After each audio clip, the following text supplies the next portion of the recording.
Hey guys, I'm TD Witt, aka Miles Morales, and this is my partner in crime, Keith Robe, aka Tony Stark, and we are Seen Mhm. It. And I literally just finished my Rainey's, like literally finished it, sat down. Here we are to review it.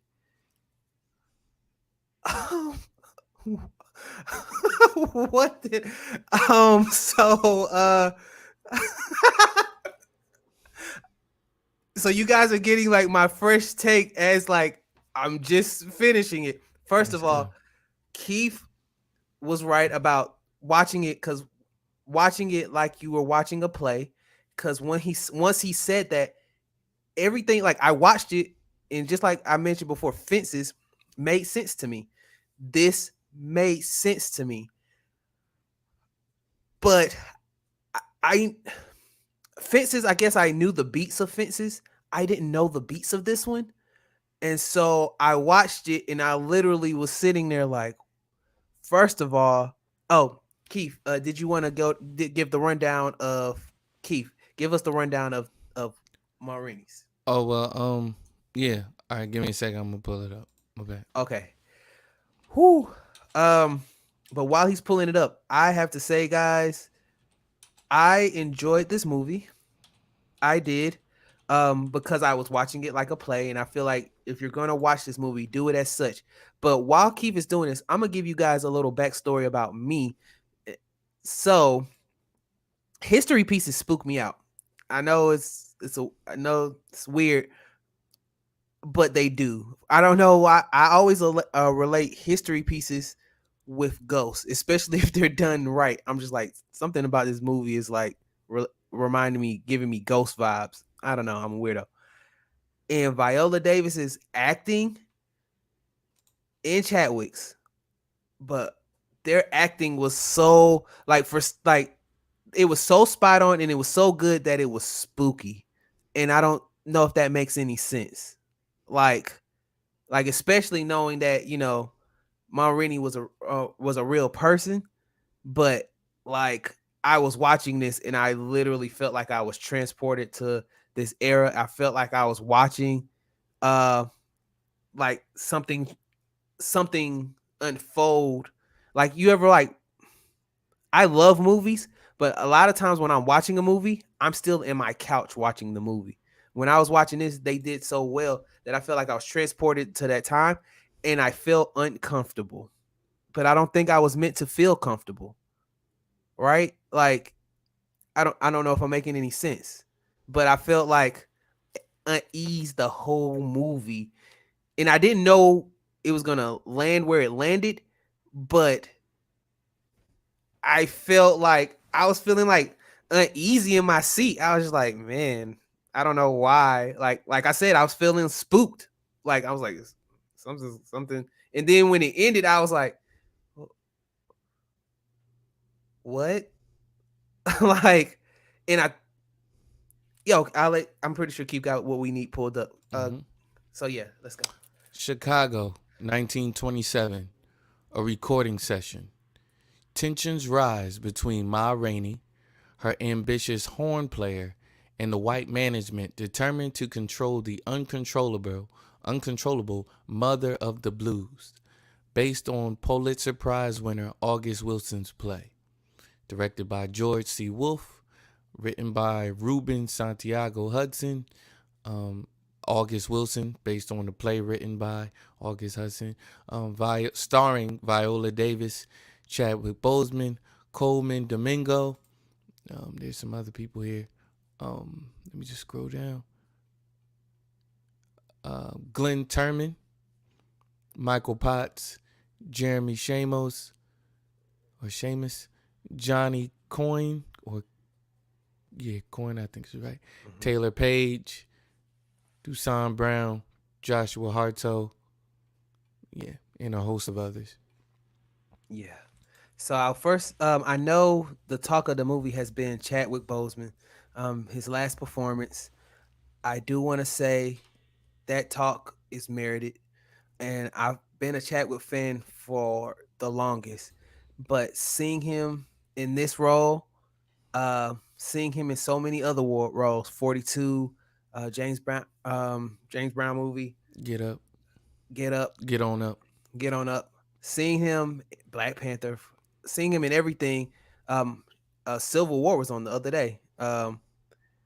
He's you. There's actors who you see. If you see a movie where Seth Rogen is going to be in it, you know Seth Rogen is going to be Seth Rogen in that movie. Like, there's a couple of times I've seen him act, and then everything else is just him being himself in a funny role.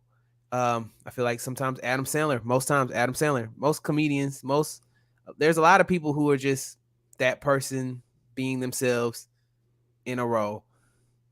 Chadwick act acted in this movie so much so that I like Chadwick, and I was watching this movie and I wasn't caring for him much, and that's a test to how well he was acting. Even like I said, I feel like I was transported there. So then in the movie, like I know that he passed recently, and I know that these characters that they portrayed really passed long ago, but still, for whatever reason, I felt like I was transported in that time. I was feeling uncomfortable because of the like he said, there was tension building, and I was feeling it. I don't know if I was feeling secondhand embarrassment or I was feeling secondhand like like but then like I never seen the play, so like I said, where it ended, I wasn't expecting. And yet that makes sense. Like like I hate that it ended that way, but I can't imagine any other way for it to have ended. And yeah, uh, this one I loved it and hated it at the same time. But that doesn't take away from what I want to like. I give it a good. I personally give it a good rating. I give it a 4. But that hate that I was feeling, I feel like I was supposed to feel. If that makes any sense, Mm. I feel like it's like getting on a roller coaster and like being mad that I screamed on a roller coaster, or getting on a roller coaster and being mad I got scared. Like I feel that I my dad saw the movie. He said it was trash, so I was expecting to watch this movie and be like, ah. But then Keith set the stage and said it's a play, and I watched it as such. And when I did, yeah. But showstoppers, obviously, Viola Davis and Chadwick. Uh, and and I mean no offense to the original Ma Rainey, she just wasn't my preference. But I think Viola Davis is a beautiful woman. So they did the makeup team. You guys did your job because y'all made. I don't know how to say this. Y'all made her so unattractive. Y'all did a good job of making her very unattractive to the point where I was like, every time she came on the screen, I was frowning. I know I was sitting in my chair just like okay, okay. Mm-hmm. So you guys did your thing, makeup team. Cause Mm-hmm. yeah, Ma, RP Ma Rainey, she wasn't a looker though. So so yeah, y'all guys did her thing, but whew, that movie to me, I- it's so much that I want to unpack and say to you guys, but I don't want to spoil it.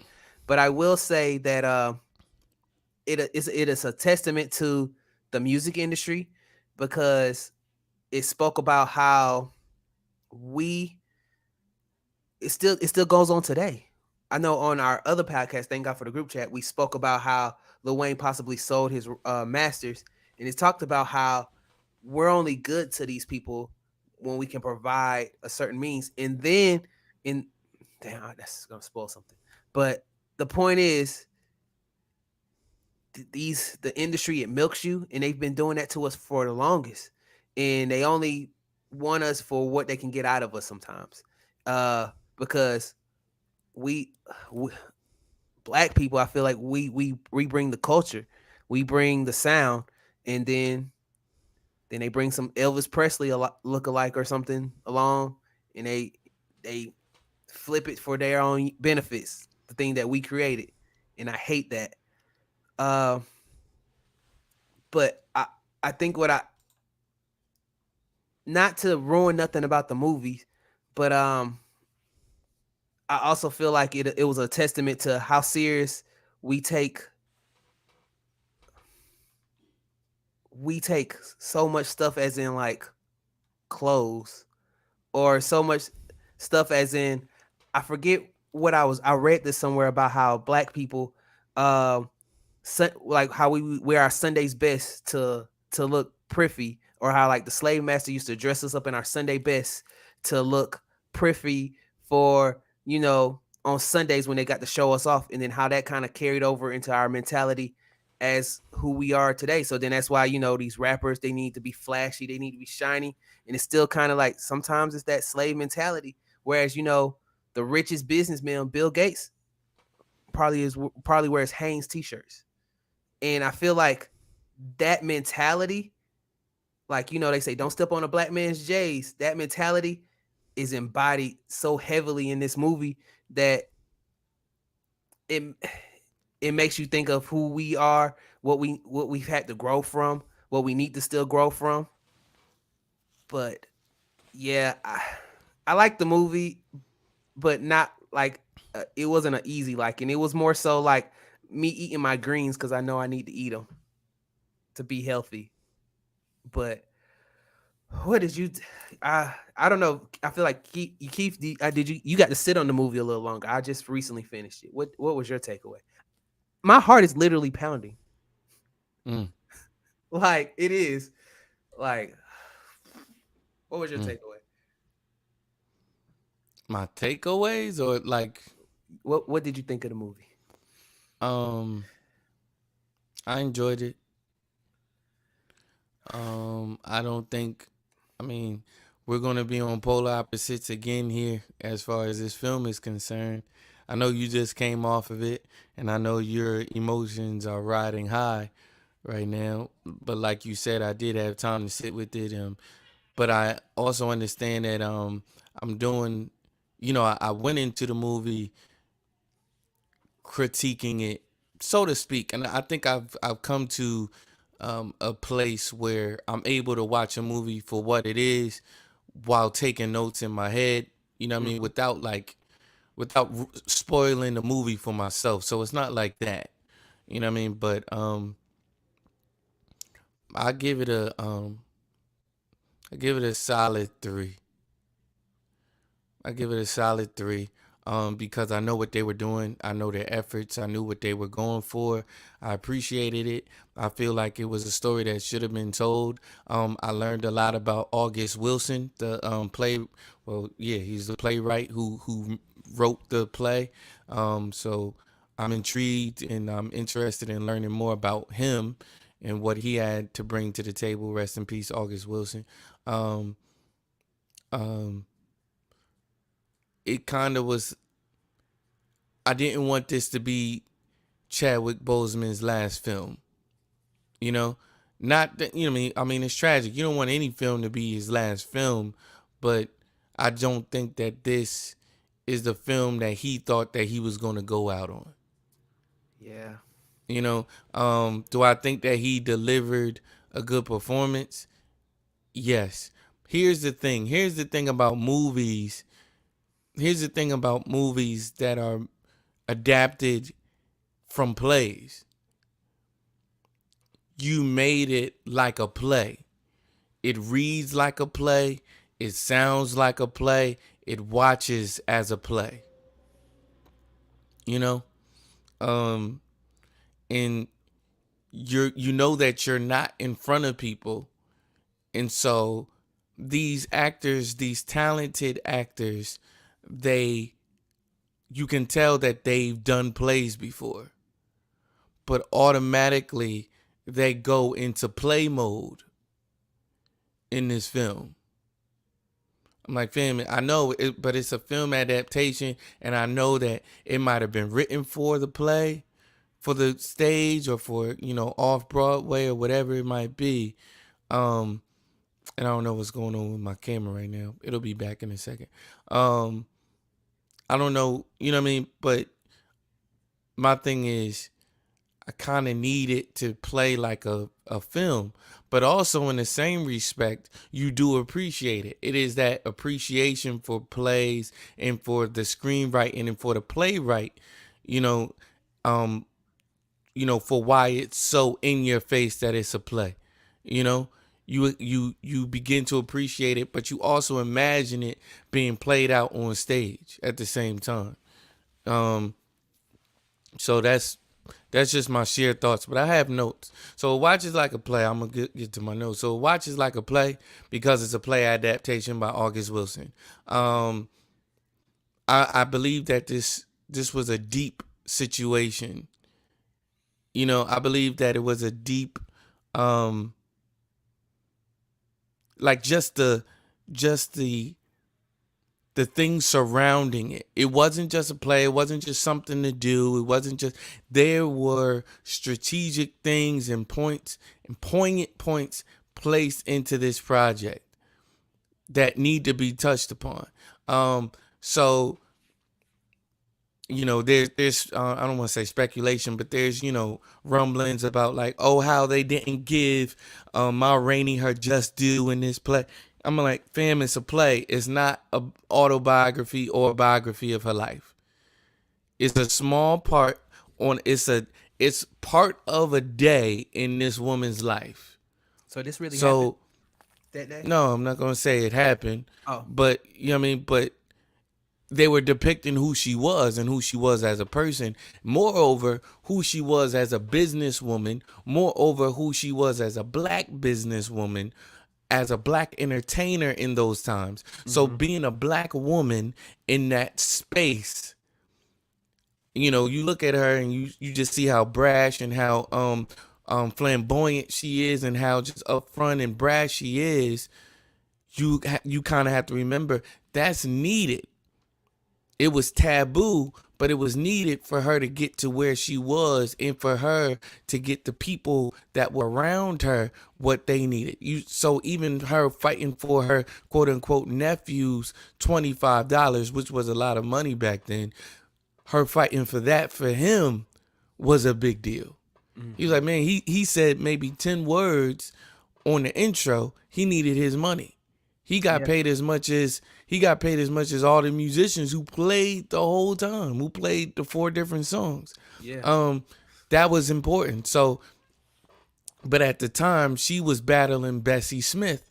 So even in the film, he brings like her lead. I think he might have been like, I don't want to say minister of music, but you could tell he was a music director, right? And so he brings up Bessie Smith, and she just automatically goes into this space of, I ain't thinking about no Bessie Smith. I ain't thinking about the 1 million records she done sold, this, that, and the third, which means that you have been thinking about her. That was someone who was her protege, no, no, someone who was her contemporary at the time. And so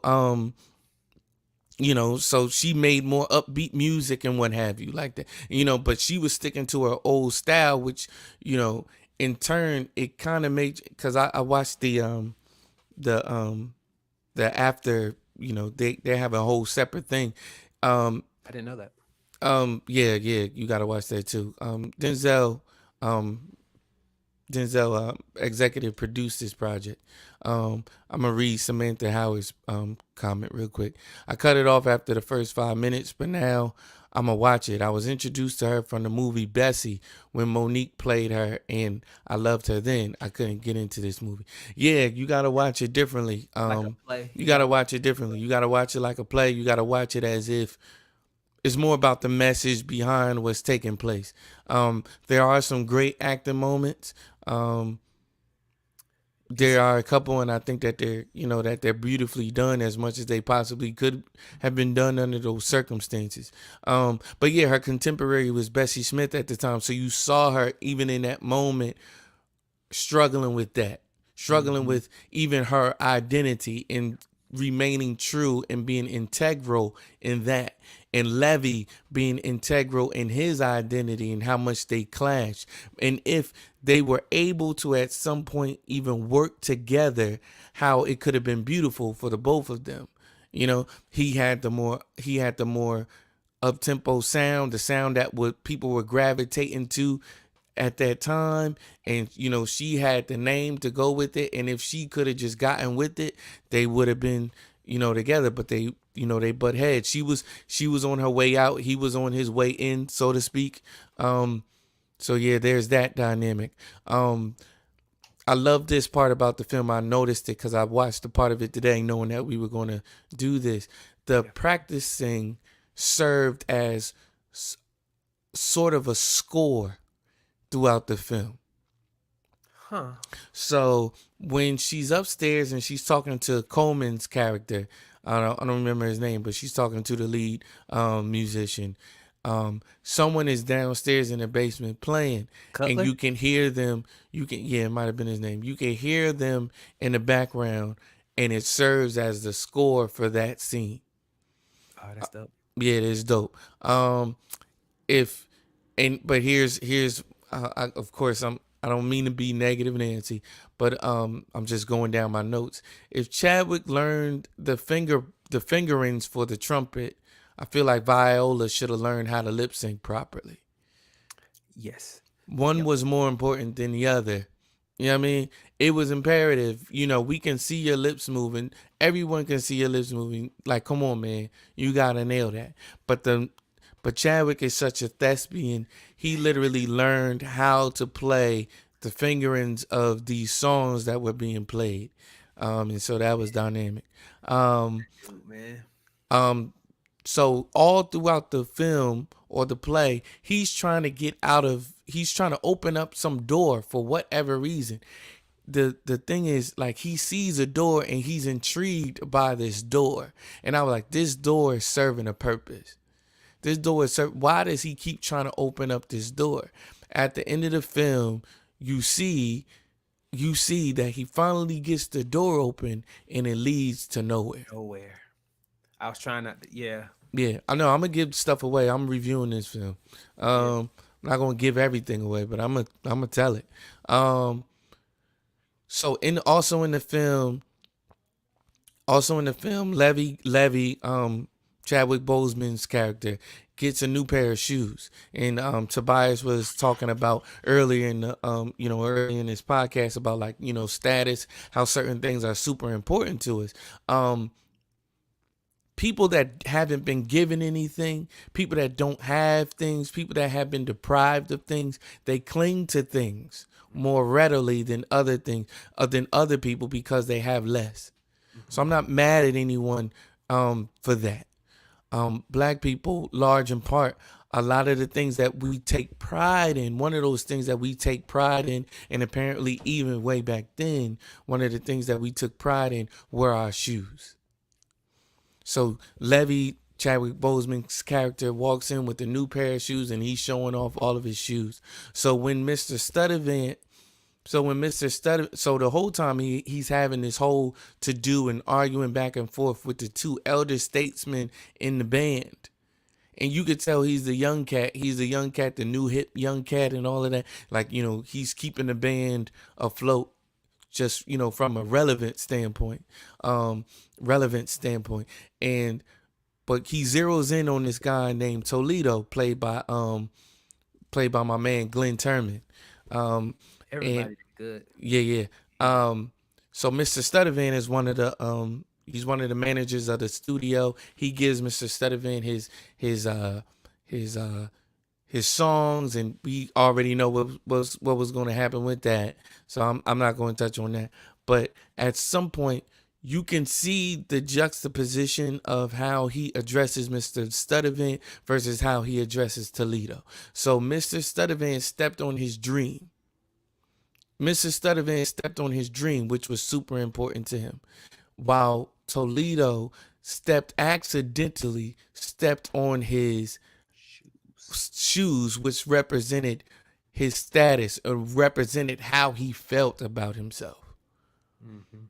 You know what I mean? So you'll see that play out almost immediately after one of the other, and that leads to some other things.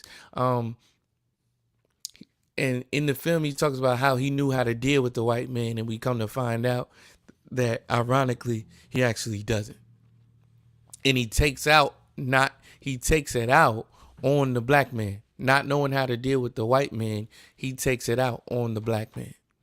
Um, Last point. This was the nicest. Oh yeah, that's kind of well, it's kind of a moot point. Well, no, it's not. I can talk about it. This was so. Look at how he talks to the manager in the studio versus how he talks to every single Everybody, other person in the studio who is black.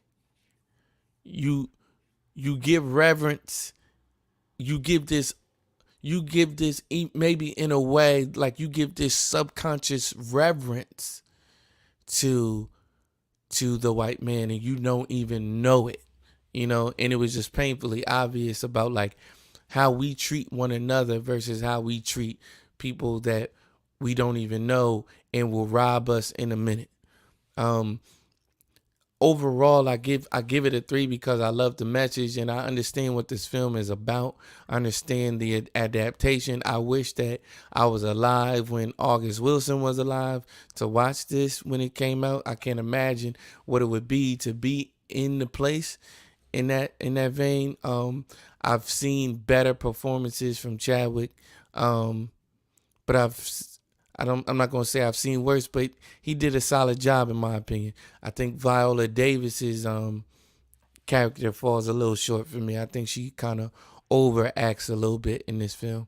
I was impressed by I was impressed by I guess I can't forget his name, but his first name is Coleman in real life. I was impressed by his acting prowess. Glenn Cutler. Term yes, Glenn Turman never disappoints me. Um, and I'll just leave it at that. I do recommend people see it though. Yeah.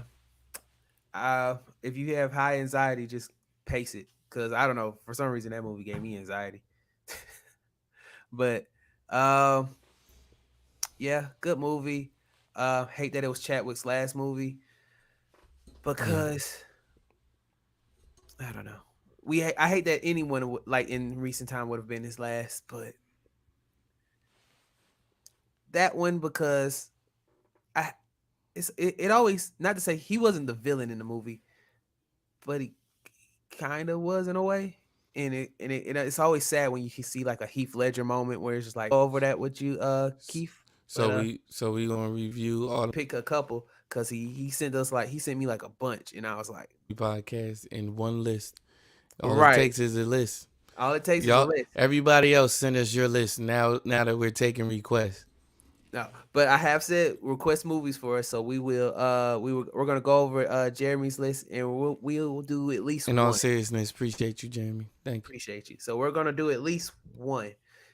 Jeremy, I'm sorry, bro. It was a long list. So we're gonna do at least one, maybe two, because there were some movies on there that I was like, I do like these movies, but it's new stuff coming out, and yeah, and people want to hear about. And I want me, but I will say, Jeremy had a idea, and I did like this idea, and he was like, have a couple of segments, kind of like we did for Christmas, where we review like like like we have a trilogy of like, okay, these are comedies that are related to this, or maybe we have a trilogy of, or we're gonna do 80s movies and we'll do 380 movies, something like that. And that actually seemed like fun to me because I like stuff like that. Mm-hmm. So I like that idea. We might do that idea more than we do the list. But either way, me and Keith are gonna go over it, and we do. I just want to acknowledge that we appreciate you in your list, and everybody else, send us stuff. We're gonna try to accommodate. We can't do it all, but we'll try to accommodate somehow, some way. But we're just two people, and there's a bunch of movies in the world. But we gonna do our best. But love y'all. This is T, my best friend Keith. We're part of the Avengers, Miles, Tony, and we'll see you guys next time. Whew, my Rainey's. Ma Rainey's Black Bottom. Why you can't say It's so long, bro. Ma Rainey's Black Bottom? It's so, I know, but it's so long. Okay. Bye, everyone. See you guys.